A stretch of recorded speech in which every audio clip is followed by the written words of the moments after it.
일이 너무 많아서 중요한 업무를 까먹거나 혹은 실수하는 경우가 많으신가요?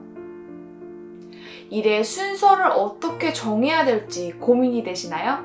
일이 너무 많을 때 흔들리는 멘탈을 붙잡고 똑 부러지게 일할 수 있는 방법을 알려드리도록 하겠습니다.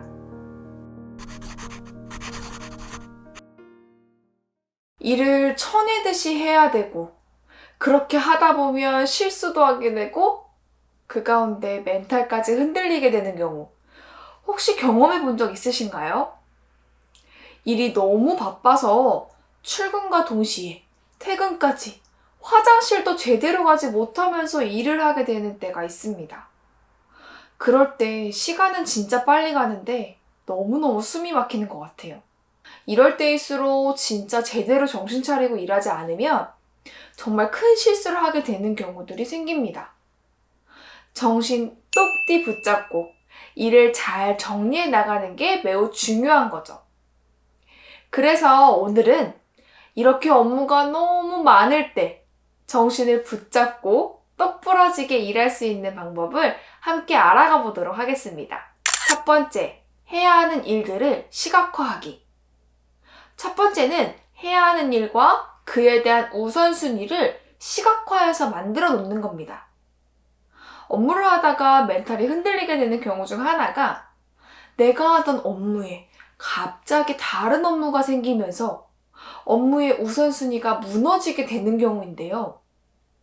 그렇게 되면 정작 중요한 일을 놓치고 급한 일만 하다가 실수를 하게 되는 경우들이 생깁니다. 그래서 나중에 맞다! 라는 실수의 말들을 하게 되는 거죠. 우리는 보통 해야 하는 일에 대해서 그냥 머릿속으로만 정리해놓고 하는 경우들이 많아요. 그렇게 되면 방금 말한 것처럼 새로운 일들이 생겨났을 때 당황하기도 하고 일의 우선순위를 제대로 정하지 못하는 게 생기는 거죠. 때문에 해야 할 일들을 머릿속으로만 정리해놓는 게 아니라 시각화해놓는 것을 추천드립니다. 시각화할 수 있는 방법은 여러 가지가 있어요. 그 중에 추천드리는 방법은 두 가지인데요. 하나는 체크리스트를 작성하거나 혹은 종이 메모지를 활용해서 일의 순서를 만들어 놓는 겁니다. 먼저 체크리스트는 내가 오늘 해야 할 일에 대해서 정리해 놓고 그것을 하나씩 지워나가는 방법인데요.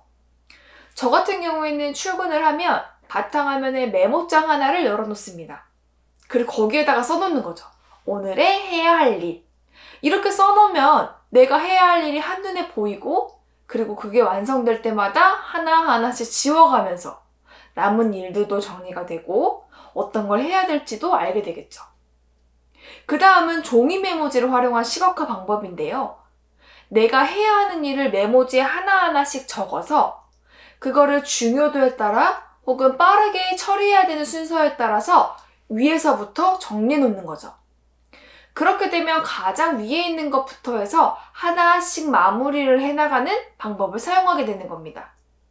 만약에 하던 업무에 갑자기 다른 업무가 만약에 들어왔어요. 이럴 땐 당황하지 않고 메모지를 띄워서 업무의 순서도를 바꿔놓으면 되겠죠. 두 번째, 일의 중요도에 따라서 에너지를 다르게 사용한다. 일이 너무 많아서 힘이 든 경우도 있지만 그 와중에 그 모든 것을 완벽하게 잘 해내고 싶어하는 경우들이 있습니다. 나는 아무리 바빠도 대충 하는 건 절대 용납 못해. 라고 하면서 모든 일을 정말 최선을 다하는 거죠. 물론 최선을 다하는 건 너무너무 좋아요. 하지만 이렇게 너무 바쁘고 막 쳐내야 될 때는 중요하지 않은 일까지 최선을 다할 필요는 없다라는 거죠. 앞에서 일의 순서와 우선순위에 대해서 정리가 완료가 됐다면 그에 따라 우리가 쏟아부어야 되는 에너지도 달라야 됩니다. 예를 들어서 외부로 나가야 되는 자료랑 내부로 공유가 되어야 되는 자료를 둘 다 준비해야 됩니다. 그럼 어떤 자료가 더 중요할까요? 물론 상황에 따라서 다르겠지만 보통은 외부적으로 나가야 되는 자료가 중요한 경우들이 많이 있어요. 그런데 내부 공유용 자료를 만드느라고 시간과 에너지를 다 쏟게 됩니다. 하나하나 만들고 열심히 이렇게 하다 보면 결국에는 제일 중요한 외부 자료를 만들 수 있는 에너지는 없어지게 되겠죠. 그럼 자연스레 퀄리티도 낮아지게 되는 거죠. 그래서 이럴 때에는 내부로 공유되어야 되는 자료가 정말 대표님이나 높은 분들께 드려야 되는 게 아니라면 전달돼야 될 내용만 간략하게 전달할 수 있는 정도로만 만들면 된다라는 거죠. 우리는 컴퓨터가 아니기 때문에 모든 일을 다 잘할 수는 없습니다. 이 부분을 인정하시고 에너지 조절을 잘 하면서 일을 하시기를 바랍니다. 세 번째, 모든 일을 혼자서 다 하려고 하지 않는다. 지금껏 일을 잘할 수 있는 방법을 알려드렸는데 마지막 방법이 좀 당황스러우시죠? 이 마지막 방법은 일을 너무 열심히 하고 많이 하려는 우리한테 꼭 필요한 말인 것 같아요. 저는 일하면서 저만 바쁜 경우들이 있었어요. 다른 사람들보다 나만 일이 많은 것 같더라고요.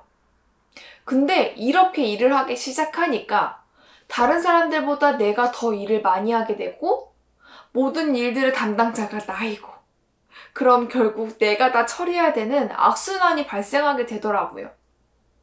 전 이렇게 일하는 게 잘하고 있고 성장할 수 있는 방법이라고 생각했습니다. 그래서 꾹 참고 열심히 일을 했어요.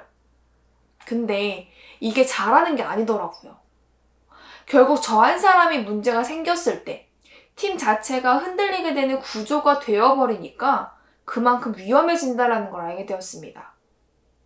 그리고 그렇게 계속해서 일을 다 내가 하면 할수록 결국엔 나만 망가지게 되거든요. 나중엔 아무리 열심히 하려고 해도 번아웃이 와서 열심히 할 수도 없게 돼요.